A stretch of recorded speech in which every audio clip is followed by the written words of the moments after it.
gosh. I just gave myself a paper cut. No. I hate paper cuts.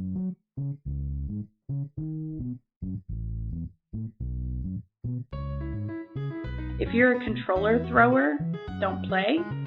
Like me, I can't play the game because I will freak out. Little nuts on a little nugget. Full confession, I've done that. But like in general, oh no, like, I love it on you, Melissa. Different for me.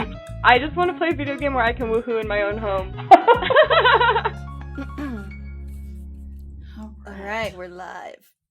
Yeah. We be out here. Welcome back. I'm so ready. Welcome back. Welcome back, folks, to Click and Flick. Click and Flick. The only podcast where you can click and flick your flicks. Clicking all the time, flicking all night. Baby, click my flick. Every day. Early in the morning when you're taking shit. I don't know what's wrong with me. Okay. Welcome back to Click and Flick. I'm Ammiel. Yes, I'm Melissa. And we don't know what we're doing. At all. This episode, we're starting with the flick, right? I think so, yeah. Oh, I have a lot to say. Yes. Okay. Me too. Right this is not it. okay. This is not really the movie that I was expecting it to be from the trailer. Really? Okay. Which is, well, I guess I didn't really. Maybe I wasn't paying attention to the trailer, but I really thought it was like a rom-com. Mm-hmm. And it turned out to be like an anti-rom-com. Yeah. And I was like, okay, this is kind of like turning into a little bit of a different outcome than I was expecting. So the movie, the flick of the evening is Good on Paper. Yes. It's a great title, too.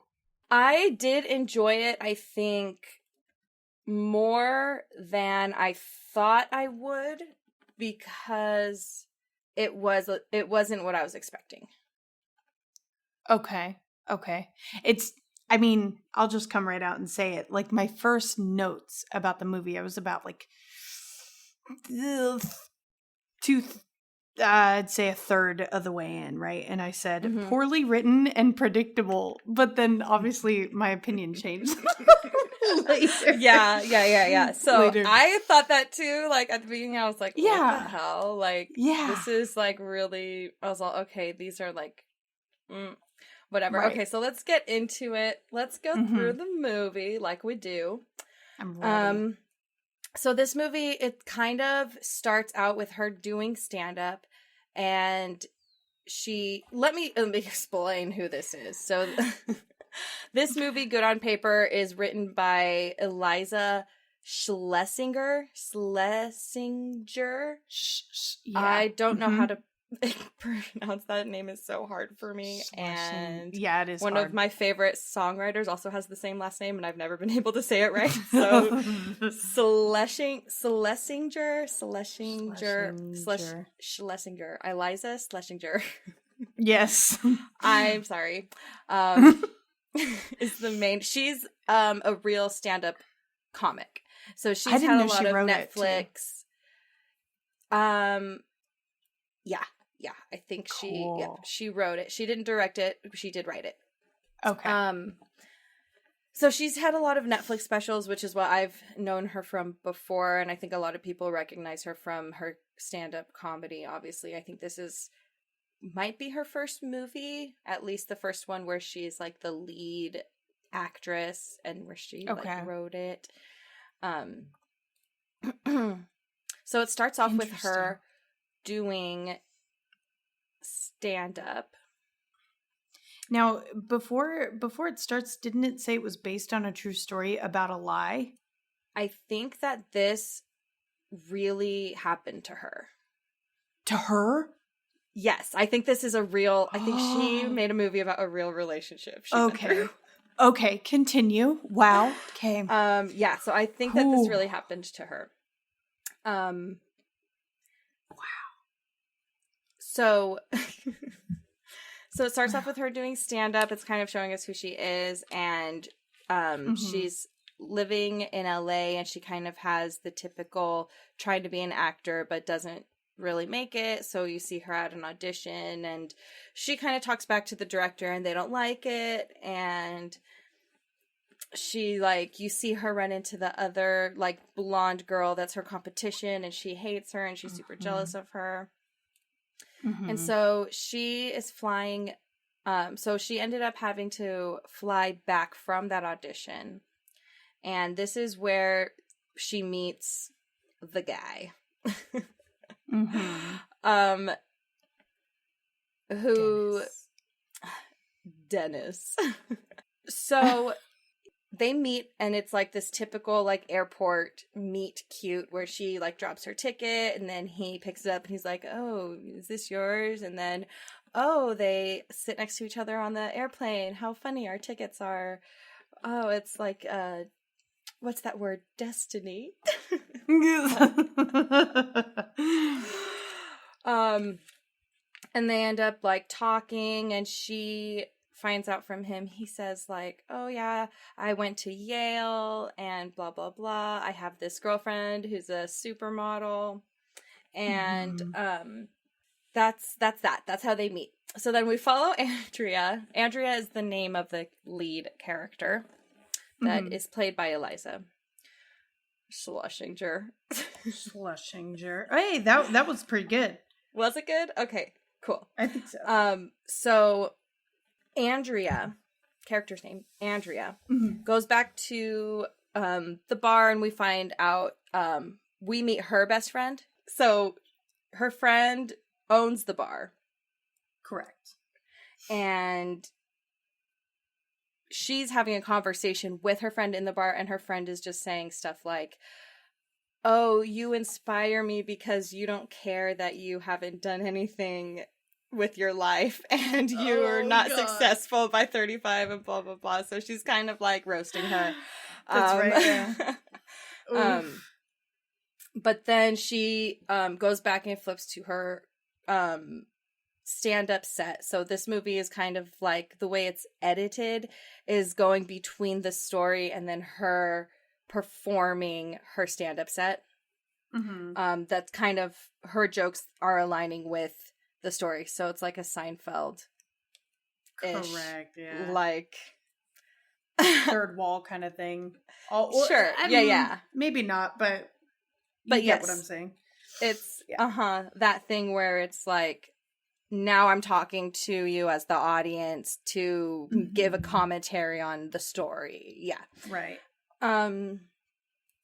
But then at the end of her comedy set, she's outside, or she's walking down the hall outside the stage, and he comes up to her, Dennis, dun dun dun, comes up and he's like, "Wow, that was so a great show. You are super duper funny. Me laugh much."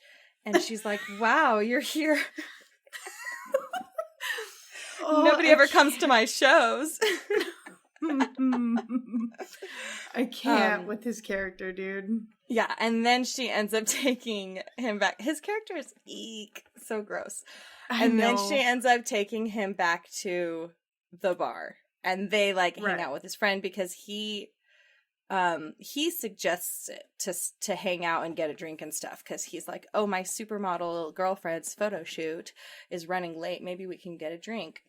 That's right.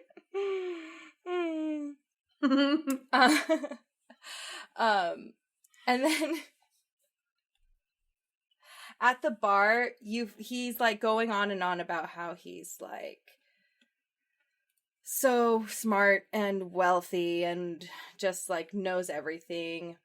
He works with hedging and like right makes a lot of quote unquote money and yes, quote unquote money. And yeah. Her friend even asks for like some financial advice, and he's like, "Don't buy that stock.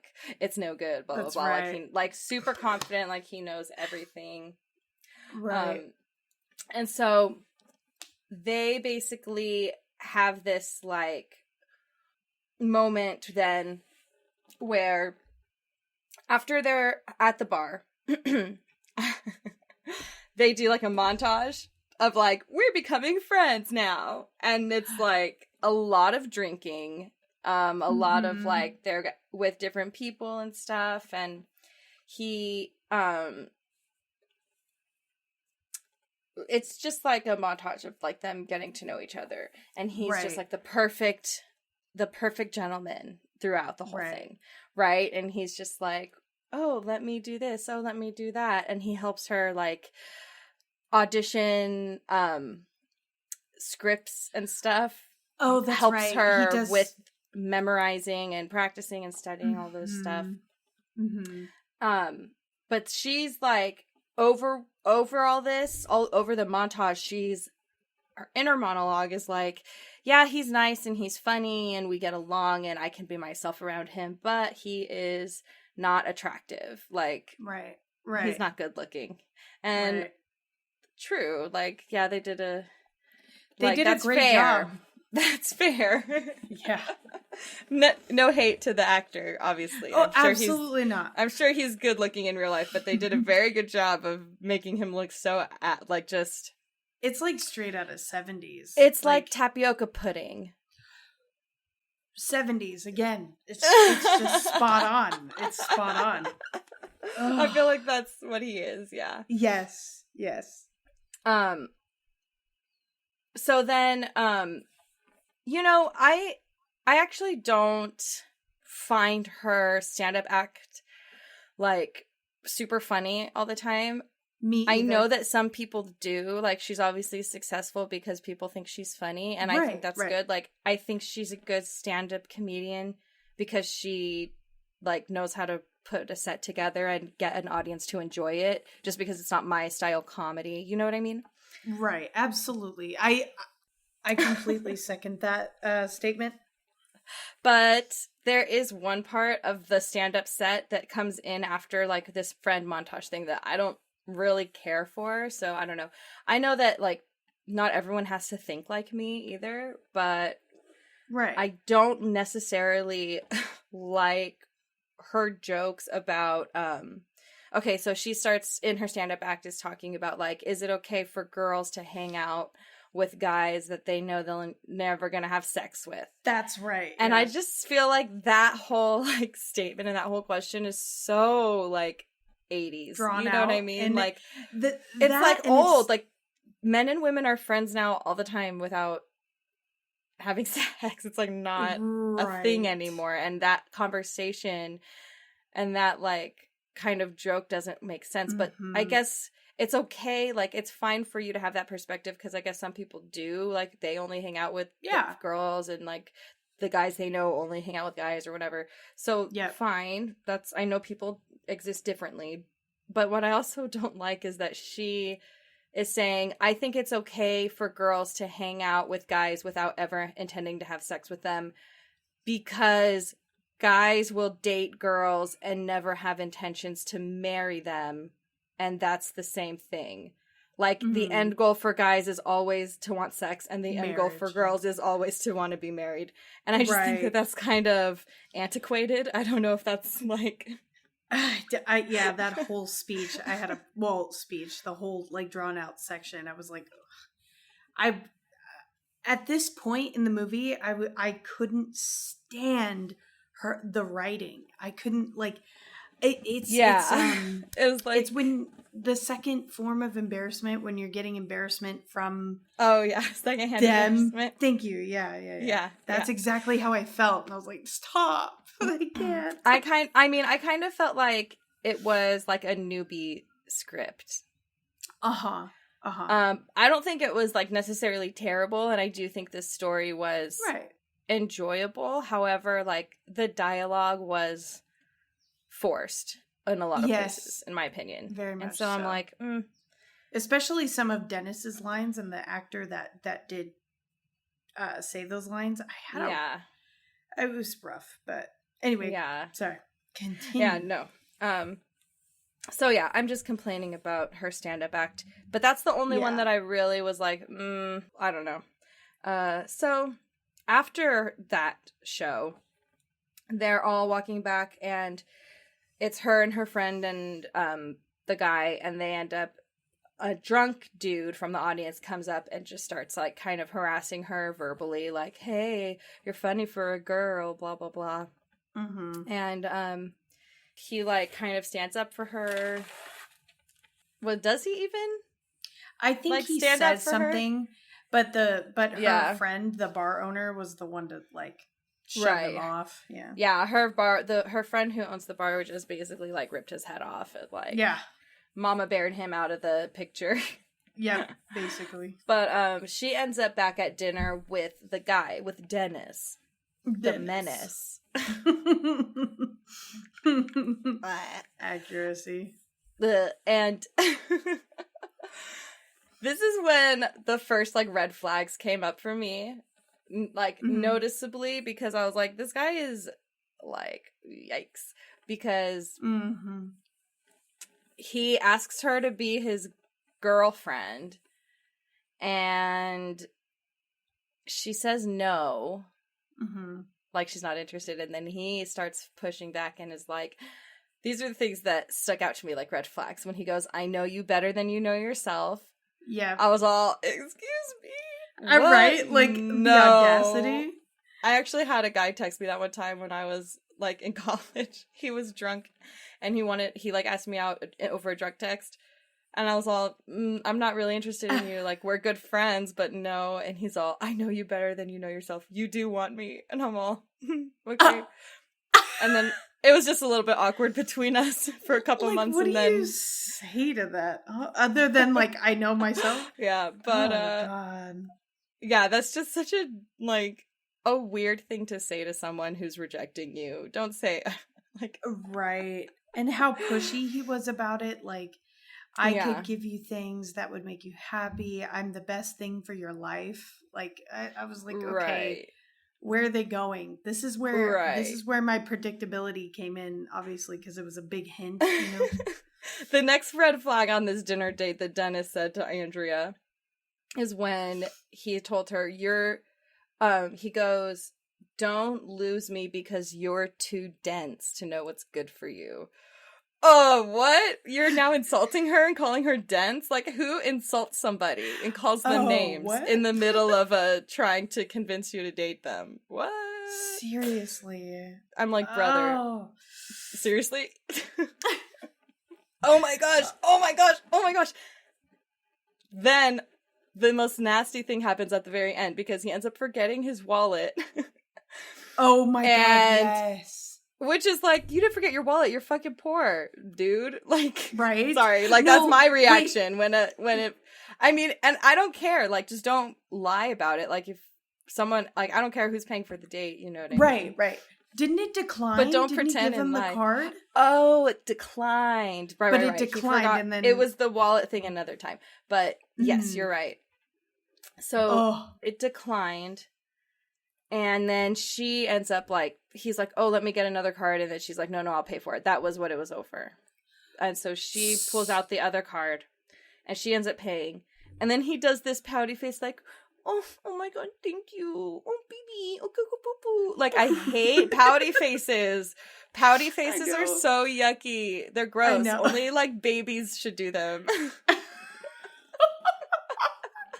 Like, it's just the most unsincere way that you can express any kind of emotion is like doing a pouty face and being like, oh baby cuckoo, I'm so sorry, like thank you so much for paying, oh how can I ever, oh my goodness, like I hate pouty faces on grown human beings.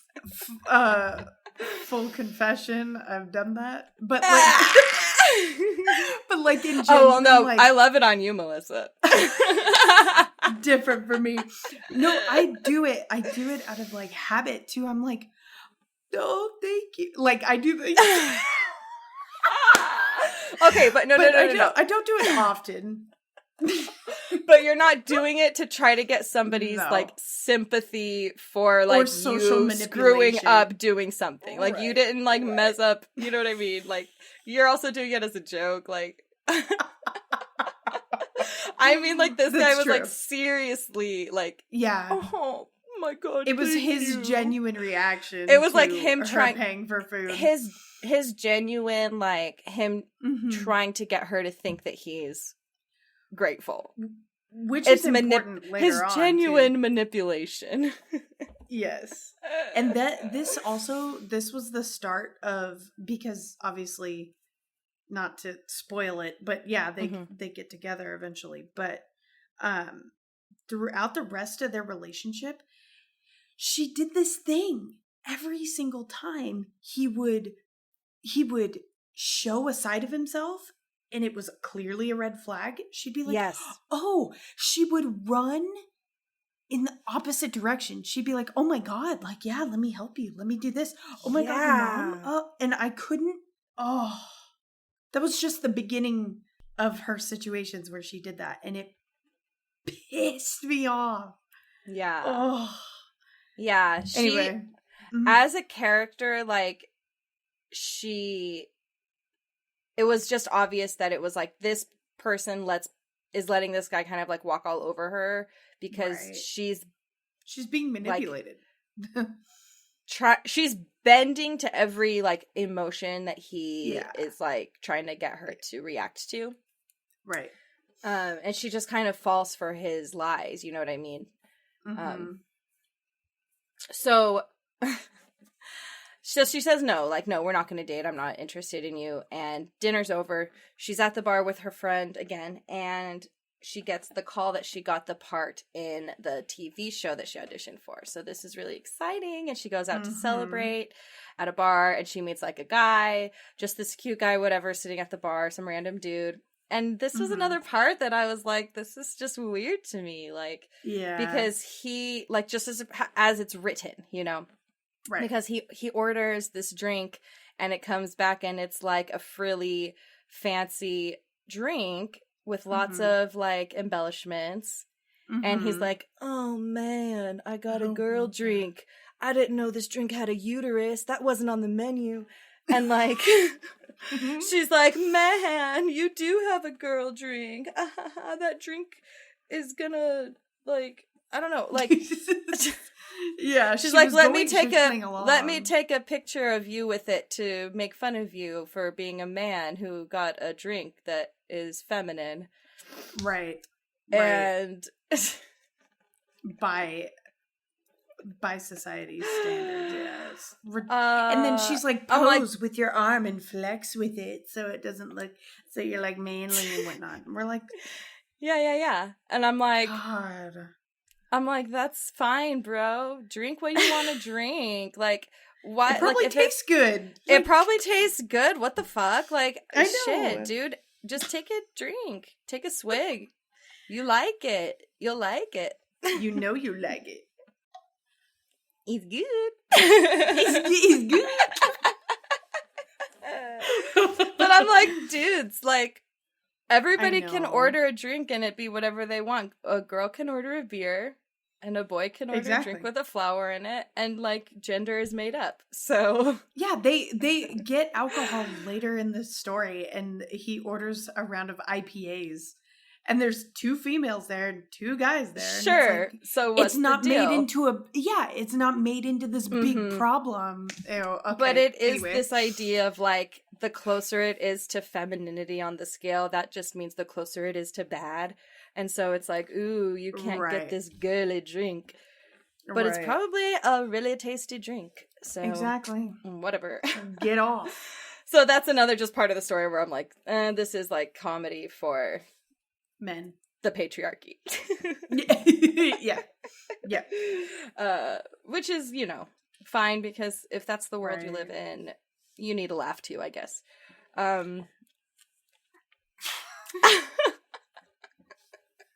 It's true. Anyway, so while she's at the bar making fun of this actually hot guy who she should have gone home and slept with, she gets a phone call from Dennis, who's like, I'm so sad. Come comfort me. My mom is sicky. My mom is This sicky was a wicky. red flag. Yeah, this was so gross. Because it's all, because spoiler, it's all a lie, right? Like, right. So he calls the mom, or No, he calls to say his mom has cancer. Right. And she goes over there, and wow, lo and behold, it's this really rare, super, like, random cancer called craniopharyngioma. I said it so wrong. Oh, God. Craniopharyngioma. And she says it at the same time as him, and she's like, I played a nurse on the TV show, and my only line was, like, saying this type of cancer, so I know exactly. And it's like, oh gosh, he, right. like, right. he did that because he's stalking you, weird, crazy, like. I know. So then he cries more, like, crying. Now, where was he when he called and told her to come to him? I forget. Because he wasn't at his house. I don't know where he was. Was he at a bar or something, or a dinner place or something? I can't remember. Anyway. I don't remember, but they ended up going back to her apartment because he never takes her back to his place, so he wouldn't be at his house. I hate seeing grown people cry for, like, extended periods of time. It's so uncomfortable. I'm sorry. And I know everyone is like, everyone's emotions are valid. Absolutely. And everyone needs to express their own emotions. But for me, when I see, like, a grown person crying over something that I feel like... You can't help to feel uncomfortable. Not like him crying over his mom getting cancer is a bad thing, but it's like... It's just... When you're using crying as a weapon to manipulate somebody else, it's so obvious to see that somebody is, like, forcing themselves to keep crying, and then they, like, keep, like, trying to stay in the sadness because crying doesn't, like... last that long naturally, and it's just so weird to see. I agree. Obviously, like, everyone grieves differently. Right, but like, tears should not be weaponized. Yeah, exactly. And they are so often. And I mean, well, most people that can see through something like that will know how genuine it is. Mm-hmm. Like. Yeah. And the person doing the crying will make it genuine if it's genuine, Yeah. And for the record, I do admit that I cry at least 12 hours every day. So it's like, I'm not a saint here. No. I know I'm doing it too. Like, we all cry. We all. But, the things we don't like about other people are the things we don't like about ourselves. That should be it's a motto, honestly. Oh, God. And, what's funny is, doesn't she say that at the end of the movie? Something that? I don't remember. Oh, my God. Because I remember connecting to it. I'm like, ooh, yeah, I really, I relate to that. Maybe, probably. But anyways, so she's like, here, I'm going to cheer you up. Let's get drunk. Let's go out and party. They go out. They go to the bar. They're drinking. They're partying. They're dancing. They're having a good time. And he, like, backs her up against the wall and starts making out with her. That was hot. I mean, I don't think Dennis was cute, but it was a good moment. It was. Yeah, I'd be down for someone. I was making dinner. Yeah, I'd be down for someone to do that to me. Not someone who I already said, no, I don't want to date you to. Right. But if, like, a rando at the bar, yeah, cool. No. Yeah, cool. It just felt like everything that led up to that point was not as creepy. I don't know. Because she obviously wanted it. And she was like, I'm drunk, which gave me a weird vibe at first. But then seeing her reiterate it back, I was like, okay, that's cute. Like, it seemed definitely like she was. I feel like this is how they portrayed it. They were both drunk and they were both, like, in the mood to. Mm-hmm. He wanted to be with her, and she was like, well, I'm in the mood to make out and hook up, because that's what she wanted to do at the other bar. And so she was already like, well, I'm going to try and do it with this guy. That's how I kind of read it. Good connection. So it didn't give me those kind of like consent vibes, like missing consent vibes. It didn't get that from it. Right. I got like she was just kind of like balls to the wall because I feel like making out and this guy's here and he is my friend, but we'll deal with those consequences after. Exactly. You know what I mean? That's what I felt like she was thinking. Absolutely. Which is valid. People are allowed to want to make out. Exactly. But then after that, then they end up like dating. He gets exactly what he wants because she ends up making out with him. They go home and then they're like, blah, blah, blah. So now they're together. And she's like, oh, wow, now I have this rich boyfriend and he's going to think that he told me he's buying me a bracelet. This is like a fancy gift. I need to get him something. She ends up buying him these like $500 tumbler glasses because he loves alcohol. And like he loves alcohol. Mm-hmm. And how does she... Oh, she wants to bring it to his apartment. That's how she finds out, right? Yeah, and then her friend was telling her to go with her. Mm-hmm. Yes. So her friend goes with her and they go to drop off this gift at his apartment because supposedly he owns this nice house in Beverly Hills, but it's under inspection or something. There's some reason why he can't move in yet, so he is still renting an apartment and staying in this apartment. Mm-hmm. So she's like, I'm going to take it to his apartment and drop it off as a surprise. Right. And she goes to the address and it's not an apartment, it's a house. And she's like, okay, this is kind of weird. And she like goes up and knocks on the door and she sees these two women who live in the house with him. She's like, what? Like he has roommates he's never mentioned? That is a little bit weird, right? So that's kind of a red flag. And when she gets back in her car, sorry, did you want to? No, they knew about her. Dennis had told them that they were like, "Oh, I'm so happy to meet you." You know, so they definitely knew what was going on. Yeah, because I guess we can jump around a little bit, but later on we find out that he had been telling them that they were dating for like a year. And they kind of maybe even didn't believe she really existed, the kind of thing. Right. Like, exactly. oh, is this girl even real? Like, who would date this guy? He has no, well, whatever. Right. Yeah. So then she calls him in the car and she's like, do you have roommates? And he's like, I'm not doing this with you right now. Oh, that's right. I haven't had time to prepare. Like, oh, it's so shitty. Part. I hate people doing that stuff. Like, I'm not doing this with you right now because you know you're in the wrong. Because you know you just have to make something up. Exactly. Like, that set me off. Mm-hmm. I was so mad after that.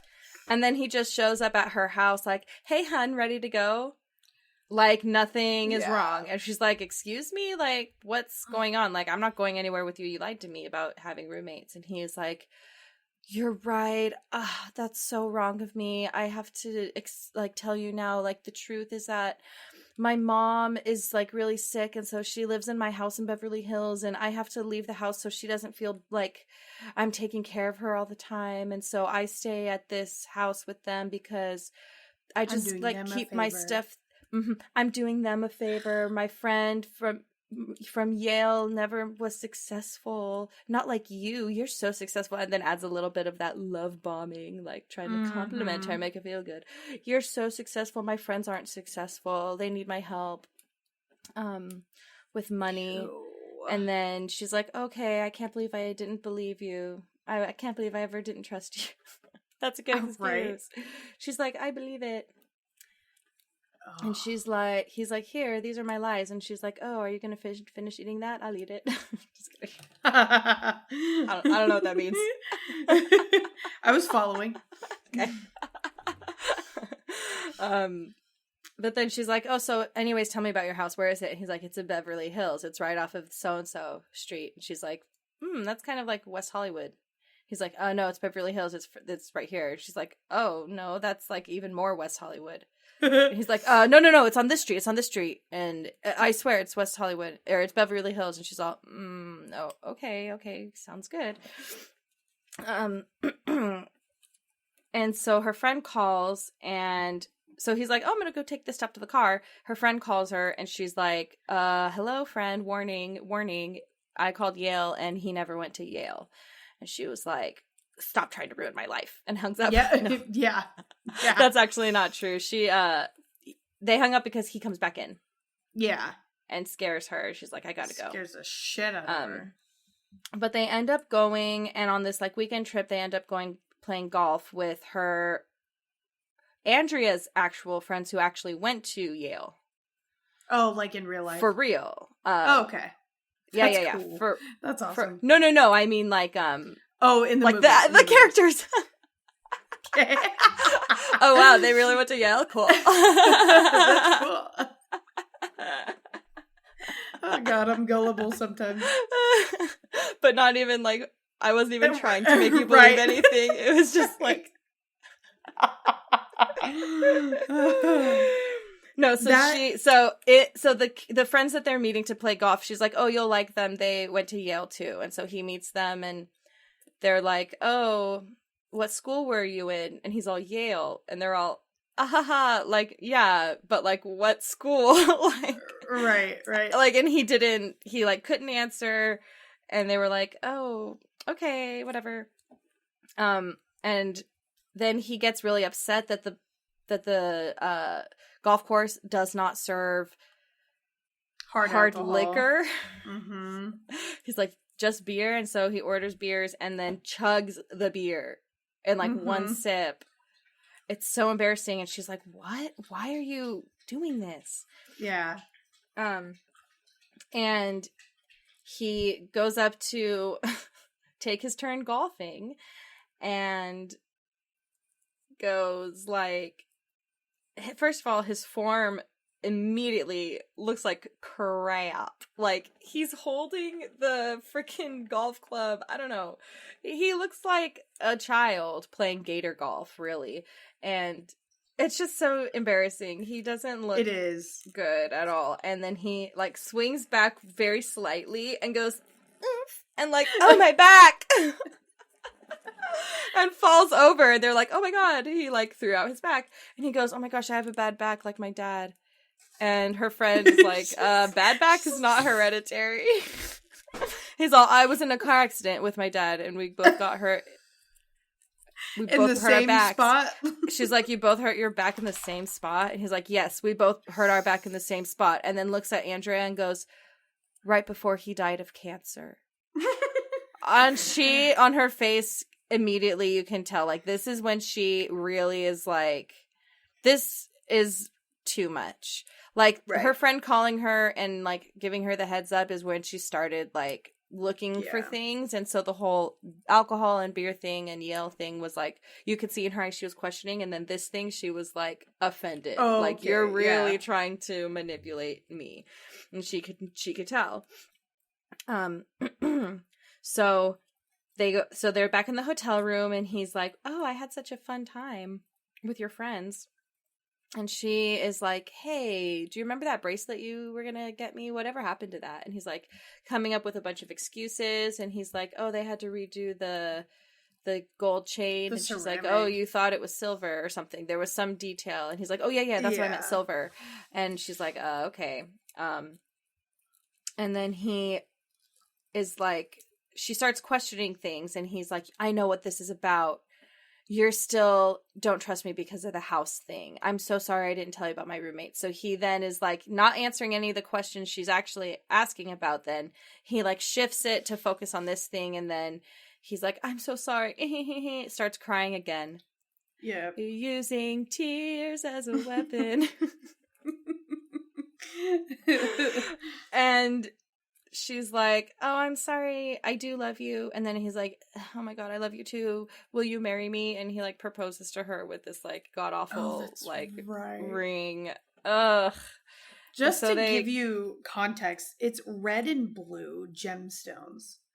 And she references it and says it looks like a penis. Like, yes, because it's there like, you go. It's like a long oval cut ruby with two blue stones, like, as little testes. Next to it. Oh, it's terrible. Little nuts. Little nuts. Little nuts on a little nugget. Ugh. So gross. Yeah, it does. It is a bad ring. But then she gets another call from her friend, that is, now she's telling her that he's like not rich. He doesn't have like the money that he says he has. Right. He's not rich. He's not successful. And she's like, well, we're going to see his house and I'm going to meet his mom. So, he is. And then later he calls and he's like, oh, I'm so sorry, babe. We can't go see my mom today. She's not feeling well. And then she's all, oh, fuck this. We're fucking going to the house today. I am seeing this shit for myself. Right. So she ends up hooking up with the girl who she's like super jealous of in the beginning because they like end up getting a job together on the same TV show, and her friend, and now this like triad of like girl power is going to stalk this guy's house. Yes. She goes to the address in Beverly Hills that he gave him, and she knocks on the door, and it's like a Hispanic woman who only speaks Spanish, and she's like, hola.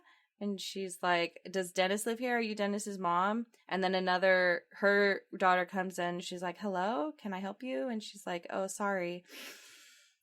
She's like, you have the wrong address. She's like, you have the wrong address. And so they go back and they go to like a food truck. And they're like stuffing their faces, which I'm like, I want that. Yes. That looks so good. That they're like stuffing their faces, and she's like, oh my gosh, like all of these lies, like how much of it was lies, what, like for how long, and they end up like, you know what, we're gonna get answers from his roommates. So they go back and they start talking to his roommates, where they're asking all these questions, and they find out that he's not a hedge fund manager. He actually is like an assistant at a bank, and he is always asking for money. He's never on time with his rent. He was lying about their relationship from the beginning. And they go and show him his little sad-ass boy room, like a little twin-size bed, and just, like, nothing.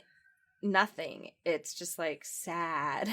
On his little laptop was the whiskey glasses on eBay just to see how much they were worth. Yes. He was selling them.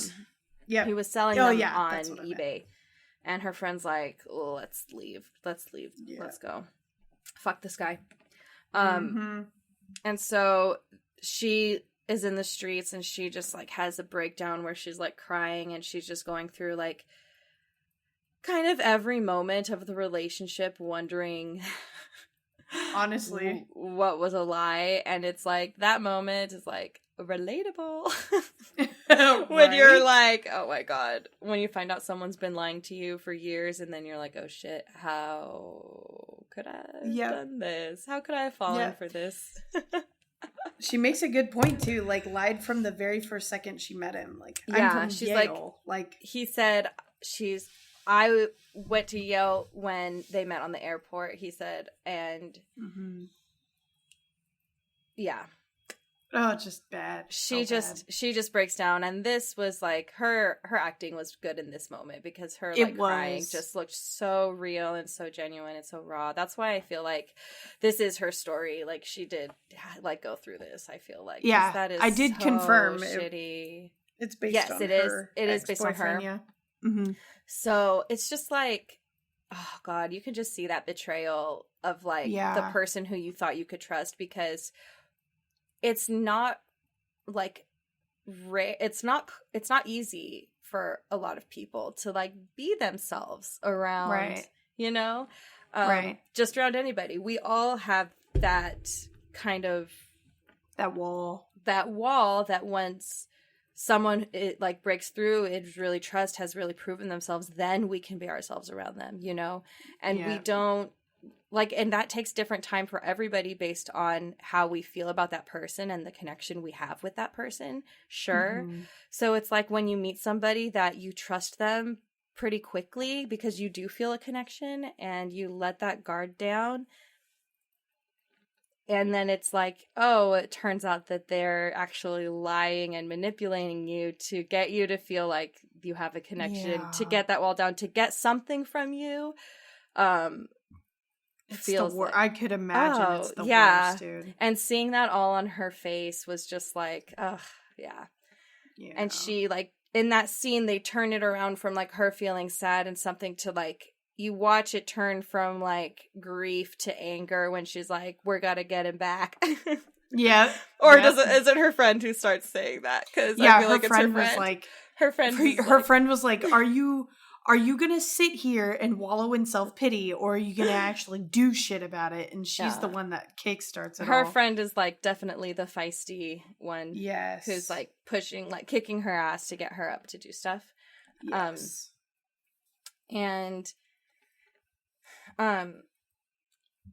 So she's like, let's trick him to come over to the bar and we'll get him drunk and we'll get him to confess or whatever. So she's like, hey, let's celebrate. I just got another job. Let's meet me at this bar. Then he goes, they end up getting him way too drunk that he passes out, and they have to, like, carry his body, like, into Hundreds this other of yards. room. Right. And so he's, like, super heavy, and they end up, like, he gets stuck on a door and gets, like, a really bad injury, like an actual one this time. And he's bleeding, and they take him and they tie him up into a chair and they, like, record him. It's like a pretty intense scene. It is, yeah. It looks like, some, like, blackmailing kind of stuff, you know, like Quentin Tarantino movie. Yeah. I but feel it. She ends up confronting him, but before he, like, comes to, he's, like, sitting there in the chair and she's looking at him, and then she's having, like, flashbacks of all of the good memories with him. And it's like those hurt even more because they're not good memories anymore. They're just, like, images of you being tricked. Yeah. So she's just, like, so hurt, just, like, staring at him, and he comes to, and then she confronts him about all the lies, and he's like, what lies? And she's like, come on, like, I know what's going on. And she ends up, after he confesses, like, she just lets him go. She's like, I just don't want to see you anymore. And he like, takes her to court for tying him up and stuff. And so the cops come and is like, oh, you're under arrest for assault or something. Yeah. And so she's like, now after all this time of him lying to her and hurting, like, trying to hurt her, then he, like, goes and does this to her. Yeah. Typical men. Yeah. I mean, honestly, it was like there are certain situations where obviously the social justice system has failed a lot of people. I'm just saying, and this was so frustrating for me. 100%. Yeah. Oh, hell yeah. So, it's so fucking sickening. Mm-hmm. So he takes her to court, and she ends up, like, while they're in court during a recess, she even, like, hears him in the other bathroom, like, practicing in the mirror going, I'm sorry, I'm sorry, I'm sorry, I'm sorry. Like, all these different apologies, and she's, like, tries to, like, get him to just, like, stop, and he, like, threatens her again. Yeah. And at the end, she ends up, like, testifying for herself and kind of getting to explain herself and stuff. And the judge who went to Yale really was offended that he lied about going to Yale. So I guess instead of her having to go to jail for anything, it just ended with him having a restraining order against her. And she's like, wow. That's fine because I don't want to see him anyway. Right. And that's how the movie ends. So intense. There actually is another actual example of, like, a really forced dialogue line that I didn't like at the very end, because they're in the court, and then she has her stand-up act, and then they're all walking out of the bar talking about the outcome. Like, oh, you're you're okay with just a restraining order? And she was like, yeah, I don't want to see him anyway. And then they look at his old roommate and she's like, whatever did happen to that guy anyway? And she's like, oh, he moved out a few days after and blah, blah, blah. Let me wrap it up for you. And I'm like, this is like really obvious and kind of cheesy, but that's just like writing, like that's how you that's how you tell the story in that way, I guess. I get it. There are things they say like show, don't tell, right? And that was just a tell. And that's just a tell, so. So what would you rate it, though? What would I rate it? Mm-hmm. I would give it like 3.5 flicks, to be honest. Because even though the story did give me something to think about and did intrigue me, it was kind of like the writing was just kind of eh.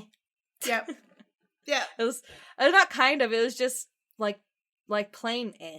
It was very I don't know what the best word would be to describe it, but yeah, very like textbook.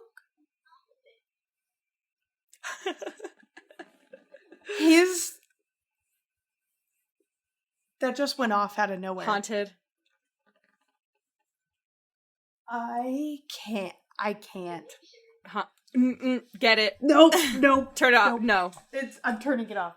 Oh my god. No. That's not the first time it's happened either. Ugh, creepy. Anyway. Yeah. I would say 3.5 flicks because I do feel like some jokes were funny, and then I do feel like a lot of jokes were old-fashioned. I feel like that's a fair assessment because I was gonna give it a 3, and 3 only because the story is unique for the most part. It's pretty unique. Like nobody died, nobody drastically had life-threatening. Yes. situations. Fortunately, the only life-threatening situations were made up. Right, exactly. So, I do like the story itself. I wish it was better told, better written. Just the dialogue could be more believable, and then the whole story would be better. And I think too. I think the cheesiness of the lines that how they've been said and how she was portrayed to be so swooned over him when he would give her the sob stories, I think that might have been a choice in regards to how it must have actually felt to believe him time after time after time. Oh, and yeah. I think that could have been, and so that to me gives it a 3 because I was like, maybe there's something there that I was just missing, and that that was a crucial thought process to the and that's directing. How she, and honestly, that's kind of like you have to remember, like, she's writing this from looking back on it, and so it's hard to see yourself in that perspective when you're looking back and knowing like he was lying to you at that time. So now you're thinking, I must have just been a fool, Yeah. So she wrote herself as a fool in those moments, I guess. Yeah. It's kind of sad. It is. And I wish her the best. Honestly, that is a horrific, reality to live. That's horrible. Yeah. I wish people were more honest in life. Yeah. Yeah, that'd be great. Yeah. I hate the human race disappoints me daily. Anyway. Let's move on to the click. Ding. The clickety click ding. The clickety click. So this game, this click, wow, it's unique. It's really unique in comparison to the games that we've talked about before. And this week's click is Phantom Abyss. And this game came out very recently. It came out on June 22nd this year. Oh, yeah. Another fun, weird thing is, the movie came out, June 22nd, 2021 or something. Really? Let me double check. It came out That'd be I remember wild. looking at that and I was like, okay, hold on, that's funny. I'm gonna double check because it was like June 21st or something. Oh my gosh. So Good on Paper, Good on Paper came out June 23rd, 2021. So I was like, oh, whoa, crazy. We picked ones that came out on like the exact same weekend. That's so rad. That's so cool. Anyway. And with how new this game is, it's got raving reviews. Like absolutely stunning reviews. It's an indie game. It was released on Windows. It's got Legends of the Hidden Temple vibes mixed with like Indiana Jones. I was gonna say, like, I was definitely feeling Temple Run. Yeah, I was gonna say Temple Run, Except, but I changed it. Except obviously more in depth. It was like, Right. it's like Temple Run on steroids. Yeah. And the game plays very smooth. It's very like the mechanics of the game, crouching, running, sprinting, jumping is all very nice. It's like butter. And I don't know if I'm going to say this right, but it's a massive asynchronous multiplayer game. And how it's the basis of it is where you're a character and you go through a temple run, and your end goal of that run is to get the relic. And the cool and unique thing about this game is that when you get the relic, you are the only person in the universe that can get that specific temple run and that specific relic. So That's nobody cool. else can play that temple again. Because once the temple is completed, they're constantly redoing each map, regenerating and redesigning, reconfiguring. It's cool because you kind of see it as an Aztec calendar. So before and after you go through the run, there's like layers upon layers on kind of a wheel spectrum. And it shows you kind of like how the temple is going to go as far as what turns and all of that good stuff. It's really interesting how they redesign the temples. Right. You get 3 health points standard. There are other buffs that make you have more or less. But once you hit all 3 health points, once they're all gone, you're dead and you cannot try that temple again. That's it. Oh my gosh, wow. Yeah, it's a very frustrating game, but also that's where multiplayer comes in, where you've got friends that play the game. But once you die on that level, you become a phantom for other players trying to complete that temple. Yes. And when you're playing the game and you go to start a temple, you start with everybody that's attempted that temple. So when you start running, you see a bunch of people, a bunch of phantoms just running with you and going there, and because it shows like their exact route. Yeah, they're like ghosty looking. Like they look like they're blue and clear, kind of. Oh yeah, it's cool looking. Yeah. Oh, very. And you can see their path. There's little dots that show you where they've gone and what they're doing. Shows you where they die too, which is cool. Yeah, because you're like following all these people, and then you like watch them start like dying off one by one. And you're like, oh my god, it's gonna be me next. It's so adrenaline heavy because you get to that point and you're like, is this it? Am I gonna win this temple? Is this me? And you see the ghost. You do get perks throughout the temple run. There are whips that you use specifically that kind of help you grapple up things. That's like the main tool you have, right? Is your whip. And the whip has different abilities too that you gain through doing so many levels and gaining so many coins and stuff like that. Yeah. And the temple is exactly what you would assume it to be. The floor is this beautiful like emerald green blue color. And the walls are this dusty gold brown color. So there's a very distinct color difference. And most of the booby traps, most of them are like red. And they'll shine red right in front of you. Or if you trigger like them. as they're going off. There's like spikes in the floors and in the walls and stuff. And there's like trap doors and stuff that you can fall in. Yep. Pyramids will fall. Oh my gosh. It's like kind of anxiety Oh, inducing, right? Central. Not kind of, like definitely. Anxiety central. And I don't. Keith has actually finished one. Ooh, very impressive. Right? That's what I said. I was like, okay.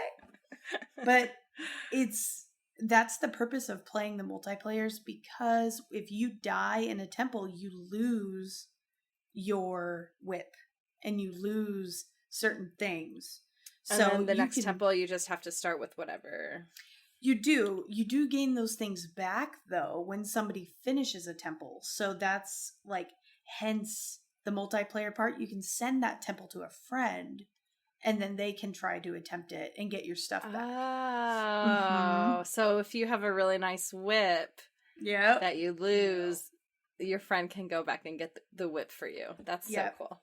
Yeah. Okay, that was a detail I missed. Okay, cool. It's super rad. And, like you said, there's spikes, there's trapdoors and booby traps. There's enemies, and then the, oh goodness, the name is escaping my brain.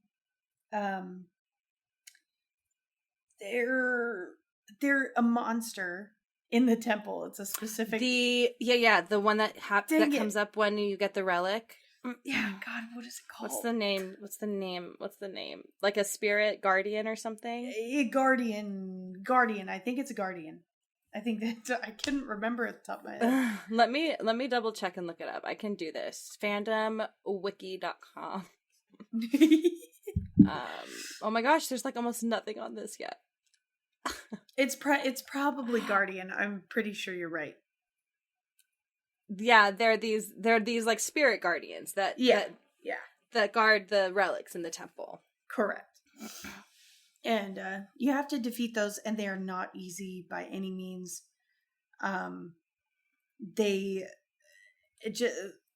Basically you start with 3 health on standard, but some whips make it so you only have 1 health point. So it's a game that if you're a controller thrower, don't play. Like me, I can't play the game. I will freak out. Cool. I have not gotten past even the part where you encounter an enemy. That's how bad I am at the game, and that's how short my patience is. But I have literally just watched other people play it. Yeah, I can't even get myself, like, I haven't even tried. I'm like, that's a lot of jumping. A lot of dodging. A lot of like falling, running and sliding. Mm-hmm. It's wild. I was good at Temple Run, the app, because you just do your little thumbs and you're like running. Right. You're set. But it's such a cool idea for a game, and it's so fun to like see the other people that have died and to see them die as you're playing. It's like Tomb Raider. Right.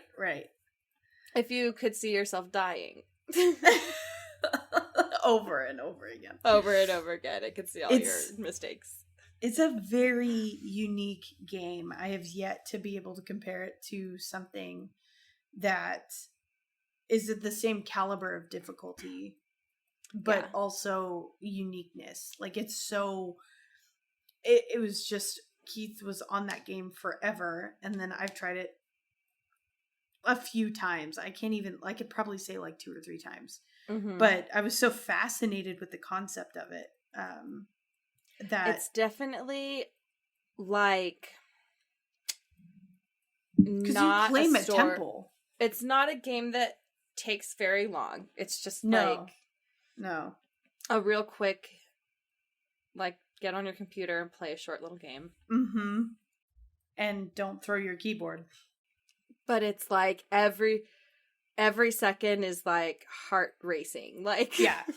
You can't look away from the screen. No. I'm a mosier. I'm a game mosier where I'm like, let me be on a game for 5 hours. Like, tending my crops and mining in the caves and fishing. Yeah, absolutely. I will not play that game. I feel like my brain just won't be fast enough for that game. And you're not timed, which is good. That takes a lot of Oh, gosh, that would be you can so anxious. Yeah, add one more thing and I'm like, nope, that's it. But the fact that you're not timed is really good because you can strategize, you can look around, but the enemies make that hard. They make it really hard to avoid standing in one place for too long. So as far as like playing online with friends, this is, I don't know if I really love like not actually getting to play with your friends online though. Right, like it's interesting. It's different. It's new. It's nice and it's unique and all that, but I'm like, I really do like playing with my friends. Yeah, that's true. You know, it would be cool if you could tag team it. That'd be cool. Yeah. But it would defeat the purpose like of the whole game. Right. Of being like only one person can complete a temple. Right. Like on It's true. So I think I would easily I'd give it 5 clicks total. Right in the middle. Like, it's a great game. My personal experience, I would not play it very much. I'd probably like dabble, but I wouldn't sit and be stuck on it forever.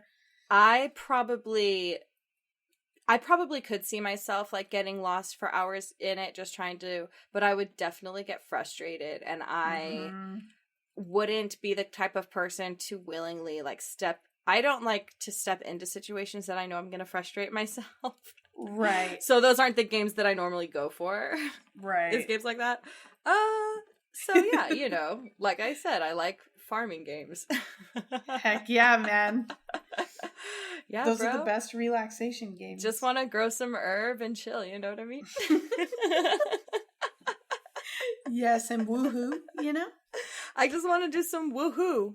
Woohoo. In my own home. Why can't I have a video game? I just want to play a video game where I can woohoo in my own home. Buy it now. Woohoo in your own home. I was gonna give this game a 6 clicks because I do think that it's like above average. Very. You know what I mean? Yeah. So I like that it's because they say it's like a multiplayer game in ways which are certain ways, but it really is a single player game. You're playing by yourself. So. But I like the idea of a single player game where you can see, oh wow, all of these other people in the whole wide world have played this game, are these things that I'm watching. Like, I can see how other people do things. I'm the type of person who, like, I'll follow if there's, like, them. an assignment online or something, I'll wait to see what other people post to see, like, how they do it so I can, like, figure out how I want to do mine. So the fact that you can see other people, how they did the level to figure out how you want to do it. Yes, that demonstration is crucial. Yeah, I like that aspect of it. I don't think that it's like the way that it's like advertised as like, oh, it's a creative multiplayer game. It's not really a multiplayer game. It's like more of a creative single player game. Yeah, right. I like includes that. Creative online single player. Yeah, because it's you play on your own, and even when you watch like streamers there are a few streamers who have like done this game, and when they're playing with each other, like they're still just playing their own level and talking to each other about their level. So it's like, yeah, it's a single player game, but it's a multiplayer game, but it's really a single player game. Truth. But yeah, I would give it a 6. Just because obviously that's pretty good. All of these ratings are like a rating of not how I feel like how I interpret our rating system is like we're giving ratings based on how it made us feel personally. Absolutely. Not really how we're not really what we're suggesting to other people about Maybe we should make a disclaimer. Be like, by the way, all of these ratings are just like for us personally. Like because we're rating them on how it made us feel while we were experiencing it. Yes. 100%. So I would say a 6, even though I feel like some people would be like, oh, this game is a 10. It's like, right. art is beautiful and it's creative and it's new and it's blah, blah, blah, and it's fast and fun and you only have to play 10 minutes. Like, it could hit everybody's buttons and be like, yeah, absolutely. Because, like, yeah, it's a good game. I'm not taking anything like that away from it. And I don't think, like, saying it's 6 is like, it's just for me, you know? Like, that's for me, baby. That's why exactly I gave it a 5, because I was like, it's a fantastic game, but will I play it again? Like, I probably won't. Yeah, you know? Yeah, exactly. But that was the only factor, because besides that, obviously I wanted to review it because it's so unique. I know. Yeah, and it's something that you definitely want to talk about because it's like it's out there, you know. Mm-hmm. Mm-hmm. And it's cool. It is cool. It is. Just too much stress for me. I can't do that. I can't do that kind of stress in a video game. Enough anxiety on its own. All right.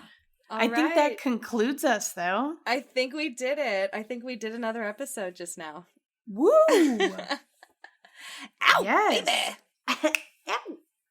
I was like yelling at my nephews the other day, and my sister said I sounded like Toad. I don't know what I was doing. I was like, I can't be too loud. I can't tell. I think that we sounded exactly the same just now.